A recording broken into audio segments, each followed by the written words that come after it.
Title: I didn't mean to fall for my neighbour, but I did. I never expected my life to look like this. If you'd asked me a decade ago, I would have painted a picture of a calm life, loving husband, cozy home, maybe kids running around. But real life doesn't always follow the script. My name is Eleanor, and I've been married to Daniel for 12 years.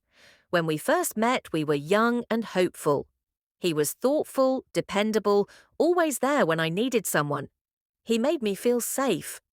But time does strange things to love. As the years passed, Daniel became distant. His job in finance kept him busy. Long hours, late nights, constant stress. I tried to be understanding. I knew he was doing his best to provide, but slowly we stopped connecting. We still lived under the same roof, but it felt like we were just roommates. No fights, no drama, just silence. Like the spark had faded. I distracted myself, reading, gardening, even picked up painting again. But something was missing. I didn't feel seen. I didn't feel wanted. Then came Oliver. He and his wife Claire had moved in next door a few years back. Nice people, friendly. Oliver was the kind of man who always helped out, fixing a leaky tap, grabbing a heavy box, smiling when he passed by. It started small. One day I was struggling with a heavy bag of soil in the garden, and he came over without hesitation, took it from my hands like it was nothing. "You should have called," he said. "You could have hurt yourself." I laughed. "Didn't want to bother you." "You never bother me," he replied. That simple moment, his kindness, the way he looked at me, something shifted. It wasn't dramatic, just a quiet warmth, something I hadn't felt in a long time. From then on, we talked more. When I was outside, he'd wander over, just to chat. He asked how I was. He noticed things Daniel hadn't asked about in years. My garden, my paintings, my smile. One night, I sat on the porch with a book. Daniel was working late again. Claire was out of town. Oliver joined me. We ended up talking for hours, laughed more than I had in months. "You know," he said, leaning back, "you have a beautiful laugh." It hit me hard. Not because it was flirtatious, but because I didn't even remember the last time someone had said something like that to me and meant it. I didn't plan for this. I didn't go looking for it. But something was growing between us, and deep down I knew it wasn't just friendship anymore. Title: My marriage was quietly falling apart until my neighbour noticed me. I never thought my life would turn out this way. 10 years ago, if you had asked me where I'd be, I would have said happy, married, safe, living a simple life with the man I loved. But life has a way of surprising you, not always in good ways. My name is Eleanor, and I've been married to Daniel for 12 years. We met young. We were dreamers, full of hope. And in the beginning, he was everything I wanted, loving, kind, always there. But over time, something shifted. Maybe it was the stress of his job. Daniel works as a financial consultant and is always busy. Late nights, missed dinners, always on his phone. I told myself it was okay, that it was just a phase, that I was being needy. But I was lonely. Not in a dramatic, screaming kind of way, just quietly. Deeply. Our conversations faded into small talk. Our evenings turned silent. We lived under the same roof, but it felt like we were strangers. So I found little ways to stay occupied, gardening, books, painting again.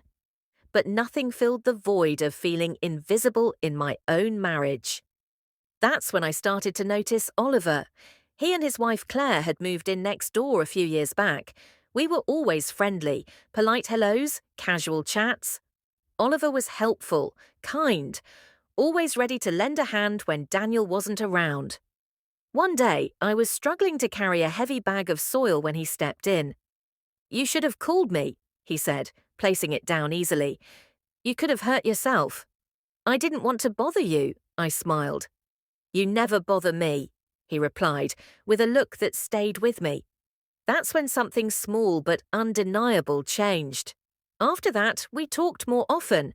He'd come by when I was in the garden, ask about my day, actually listen. We started sharing things. He talked about his job, his frustrations, his dreams. I found myself laughing more, genuinely laughing. One night I was reading on the porch. Daniel was working late. Claire was out of town. Oliver joined me and we talked for hours. About nothing, about everything. "You have a beautiful laugh," he said quietly. My cheeks flushed. "I don't laugh as much these days." "That's a shame," he said. "I should have known then. I should have walked away. But I didn't." We started texting. Just little things at first. Jokes, comments about the day. But soon those messages grew more personal. One evening, as I was cooking, my phone buzzed. "Oliver, you looked beautiful today." My heart stopped. I could have ignored it, deleted it, pretended it didn't happen. But I replied, "Thank you." And just like that, the line between friendship and something more disappeared. I didn't plan to fall for him. I didn't wake up one day and decide to betray my marriage. But love, or something like it, doesn't follow rules. He made me feel wanted again, seen, alive. Still, I knew it was wrong. I tried to pull back. I stopped texting. I suggested a weekend trip with Daniel to reconnect. He agreed, but even during that trip, his mind was somewhere else. His phone kept ringing, and I still felt alone. Then one night, everything came to a head. Daniel was stuck at work again. I was sitting outside. Oliver came over, looking tense. "Claire and I fought," he said. "She thinks I don't love her anymore." "Do you?" I asked, my voice barely above a whisper. He looked at me, really looked. "I don't know." We stood there, the silence full of things we couldn't say. I started to walk away, but I didn't, and neither did he. Somehow our hands touched, just lightly, but it was enough to wake something in me. For a moment, it felt like everything, every ache I had pushed down, was rising to the surface. I closed my eyes, then pulled away. "I can't," I whispered. "I know," he said. We stood there in the dark for a long time. Then he turned and walked away. That night I lay in bed, staring at the ceiling, guilt heavy in my chest, but also something else I hadn't felt in a long time, the raw, painful truth of being human. Everything looked normal, but nothing felt right. I hadn't crossed the line, not completely, but I knew how close I'd come, too close. And deep down, I also knew this wasn't the end, not really. The days that followed were some of the hardest I'd ever lived through. I did everything I could to avoid Oliver, but it was impossible. He was still next door, still in my world. And no matter how I tried to bury my feelings, they clung to me. I threw myself into my marriage. I started cooking Daniel's favorite meals again. I planned a few small outings, tried to bring back some version of the wife I used to be. I even asked about his work, something I'd stopped doing after years of him never asking about mine, but nothing changed. Daniel was still there, but distant, still scrolling through his emails over dinner, still more invested in spreadsheets than in me. One night, as we sat in silence over half-eaten pasta, I finally asked, "Daniel, are you happy?" He barely looked up. "What do you mean? With us, our marriage, are you happy?" He blinked, confused. "Of course, why wouldn't I be?" I almost laughed, not because it was funny, but because it said everything. To him, things were fine. As long as we weren't fighting, as long as the house was clean and the mortgage was paid, then what more was there to ask? I forced a smile. "Just wondering." That night, I couldn't sleep again. I stared at the ceiling and wondered when exactly my heart had gone silent in this house. The next morning, I went outside to water my plants, just needing something to do with my hands. And there he was, Oliver, standing by his fence. He looked over at me, hesitated, then gave a small nod. "Morning," he said softly. I should have walked away, should have pretended not to hear, but I didn't. I walked toward him instead. "Morning." We stood there for a moment, the silence thick between us. It felt like both of us were holding our breath. "I'm sorry," he said finally, his voice rough. "For the other night." I shook my head. It wasn't just you. He looked down, then exhaled. I hate this. I hate that I feel like I'm losing my mind every time I see you. I swallowed hard. Oliver. I know, he cut in. I know we can't. I know it's wrong. He looked at me, eyes heavy with something unspoken. But that doesn't change how I feel. My heart was thudding in my chest. It doesn't change the fact that we're married to other people. He gave a bitter laugh. Are we? Because sometimes it doesn't feel like it. I knew exactly what he meant. The next few weeks were quiet torture. We kept our distance, spoke less, stuck to neutral topics. We tried to rewind time, tried to be just neighbours again. But you can't unknow something. You can't unfeel it once it's taken root. One afternoon, I was walking through the grocery store, trying to focus on a shopping list I wasn't really reading, when I heard a voice behind me. Claire. She was standing a few feet away, talking to a friend. Her voice was soft but weary. I don't know. Oliver's been different lately, distant, distracted. Her friend tilted her head, sympathetic. Maybe it's just stress from work. Claire shook her head. I thought that too, but it's something else. I can feel it. And right then, the shame in my stomach curled into something unbearable. I turned and walked away before I could hear any more. I realized I was grieving something that was still alive, 12:46. And I realized something, 12:49. I had ended things with Oliver because it was the right thing to do, the only thing to do. But the truth was, what I truly longed for wasn't him. 12:56. It was to be seen. 12:58. To be chosen. 1300. To matter to someone again. 1303. And that night, as I watched Daniel scrolling, eyes glued to his glowing screen like I wasn't even sitting across from him, I felt like I was mourning something I hadn't even buried yet. 1313. I wasn't grieving Oliver. I was grieving us, this marriage, this life we'd built that now felt so hollow. 1321. I wanted to scream, look at me, see me. 1326. But I said nothing.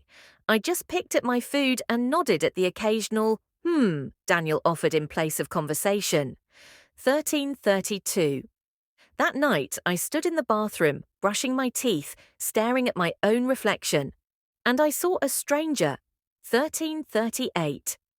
Tired eyes, forced smile, a woman unraveling quietly in a house full of silence. 1344. I had done the brave thing, hadn't I? 1347. I had walked away before it became a full-blown affair. But still, I felt like I'd lost. 1353. Because what I really needed wasn't an escape, it was a reason to stay. And in the silence, I found myself again. 1554. I no longer waited for him to notice. 1556. Somewhere along the way, I stopped expecting him to. 1559. The ache of being unseen didn't disappear. 16:2. But I stopped trying to fill it with borrowed attention. 16:06. What happened with Oliver opened a wound, yes. 16:09. But it also revealed something I had been too afraid to confront. 16:13. I wasn't just lonely in my marriage. 16:15. I was lonely within myself. 16:18. So I started showing up, for me. 16:21. I painted again, just little things, nothing serious. 16:24. I joined a book club at the local library. 16:26. I even took long walks without checking my phone. 16:30. And slowly I began to reclaim pieces of who I used to be, 16:34, before I became someone's wife, someone's neighbour, 16:38, someone who almost lost herself in the shadows of what-ifs, 16:42. I still think about Oliver sometimes. 16:44. I won't lie and say I don't. 16:47. But I don't ache for him. 16:49. I ache for the version of me that he saw. 1652. The version I'm still learning to see on my own, 1655. Maybe Daniel and I will never find our way back to each other, 1659. Maybe we never truly had that place to begin with, 1702. But for now, I choose to stay, 1704. Not out of duty or guilt, but to finish what I started with myself, 1708, because sometimes the bravest thing you can do, 17010, is not run towards someone new, 1712, but finally turn toward the mirror, 1714, and meet the person who's been waiting for you all along, 1803. Hearing their stories, women from all walks of life, 1806, all bound by a shared ache, I felt less like a failure and more like a human being, 1810, not broken, not selfish, just human, 1814. We cried, we laughed, we admitted the things we were afraid to say out loud, 1818. And in doing so, I felt something stir inside me, 1822. Not hope, not yet, but the beginning of it, 1826. I stopped waiting for Daniel to notice me, 1829. I stopped trying to prove my worth through casseroles and clean laundry, 1833. Instead, I started asking myself, what do I need? 1836. What makes me feel alive? 1839. I painted again, not for anyone, just for me. 1843. I spent hours getting lost in colour and silence. 1846. In brushstrokes that didn't ask for permission to exist. 1849. I signed up for a poetry reading, 1851, shaking the entire time, but I went. 1854. I remembered what it felt like to take up space. 1856, to breathe deeply, not cautiously. 1859. Daniel remained distant. 1901. We still shared the same roof, the same schedules. 1904. But now the silence between us felt less suffocating. 1907, because I wasn't sitting in it waiting to be rescued. 1910. I had already started saving myself. 1913. As for Oliver, 1915. Sometimes I see him across the street, 1917, hands buried in his pockets, looking everywhere but at me. 1921. And I don't look away. 1923. I don't run. 1925. I simply nod, a small acknowledgement of what was almost something. 1929. And a quiet promise to myself, 1931, never to disappear into someone else's shadow again. 2056.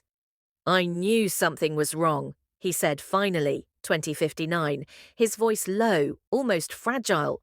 2101. But I didn't know how to ask.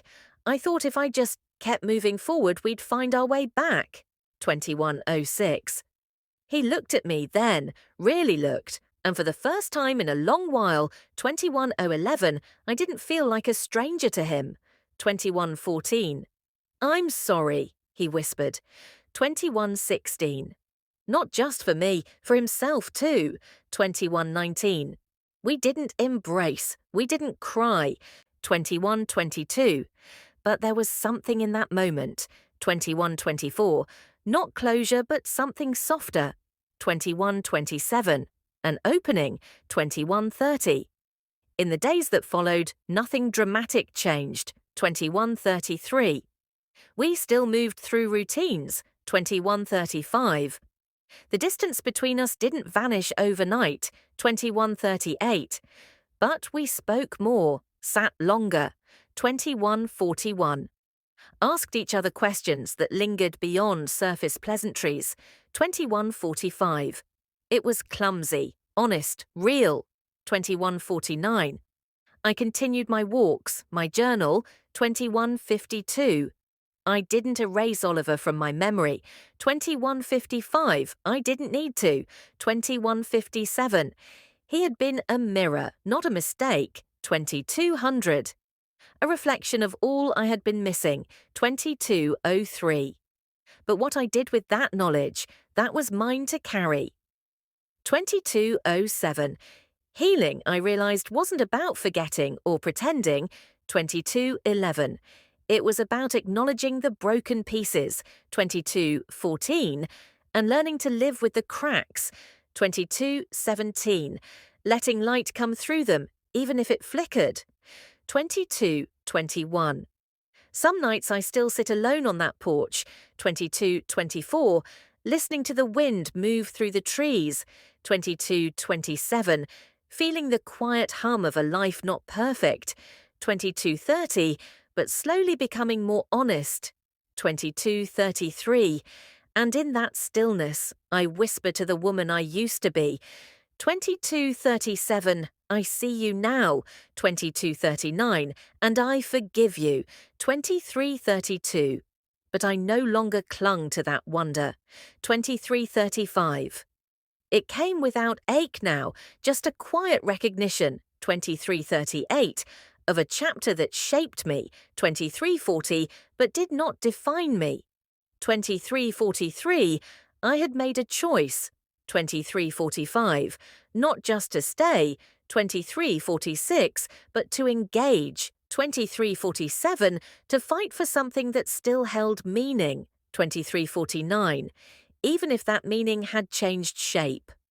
2352. Daniel and I were no longer the people, 2354, who had stood hand in hand at the altar. 2356. Life had weathered us. 2358. Time had carved out pieces of us. 24. And replaced them with scars, stories. 24-2, and a deeper understanding, 24-4, of what it means to stay. 2407. And yet, in the quiet rebuilding, 2409, in the effort to listen and be heard, 2407-12, there was something unexpectedly tender, 2414, in learning to love a person again, 2416, not for who they were, 2418, but for who they were becoming. 2421. I don't know what the future holds. 2424. But I know who I am now. 2426. A woman who dared to look inward. 2428. Who learned the power of voice. 2430. And the quiet courage it takes, 2432, to let go of the fantasy, 2434, and choose the hard, messy work, 2436, of healing. 2438. Sometimes love isn't loud. 2440. It's not always sweeping or grand, 2443. Sometimes love is just showing up, 2446 again and again, 2447 even when you're unsure, 2449 even when it hurts, 2452, and in that steady presence, 2454, I found a flicker of something true, 2457, not perfect, 2458, but real 2455, not just of my marriage, 2457, but of myself, 2459. I emerged not as the woman I had once been, 25-1, quietly fading behind routine smiles, 25-03, and suppressed needs, 25-05, but as someone who had stepped, 25-07, through grief, guilt, and longing, 25-09, into a deeper sense of self, 25-12. What began as a quiet ache, 25-14, a yearning for something more, 25-16, became a call to confront the truths, 25-18, I had long buried, 25-20, and in answering that call, 25-21, I found resilience, 25-23. Not the kind born from dramatic changes, 25-25, but the quiet, persistent kind, 25-27, the kind that wakes each morning, 25-28, and chooses again and again, 25-30, to try, 25-32. My story is not one of perfect redemption, 25-34, it is not a fairy tale, 25-36. It is a record of flawed choices, 2538, aching honesty, 2540, and a slow, patient climb, 2542, back toward connection, 2544. I still think of Oliver sometimes, 2546, not with longing, 2548, but with gratitude, 2549, not for what we might have had, 2551, but for what our encounter revealed, 2553. He was never the answer, 2555, but he was, in some strange and necessary way, 2557, the catalyst, 2600.